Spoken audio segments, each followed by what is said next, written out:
Good evening, brethren. Welcome to today's podcast. We are talking about what true greatness is.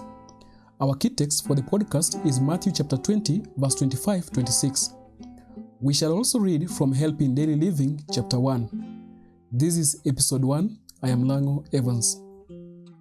Matthew chapter 20, verse 25-26 says, "But Jesus called them unto him and said, Ye know that the princes of the Gentiles exercise dominion over them, and they that are great exercise authority over them.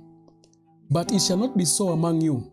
But whosoever will be great among you, let him be your ministers." Brethren, Jesus here gives us an example of what true greatness is.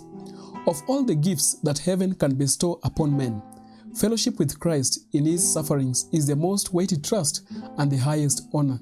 Not Enoch, who was translated to heaven, not Elijah, who ascended in a chariot of fire, was greater or more honored than John the Baptist, who perished alone in the dungeon. And to you it is given in the behalf of Christ, not only to believe in him, but also to suffer for his sake. That is Philippians chapter 1 from verse number 29. So what are we saying? What is true greatness?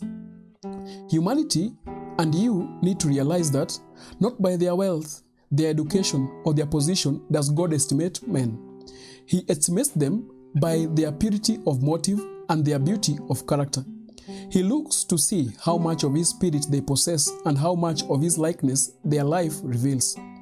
To be great in God's kingdom is to be as a little child in humility, in simplicity of faith, and in purity of love.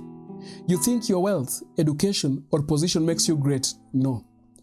As we have seen, true greatness is all about being as a little child in humility, in simplicity of faith, and in purity of love.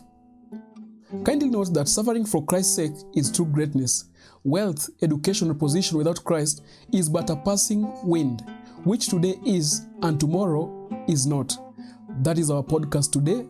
God bless you.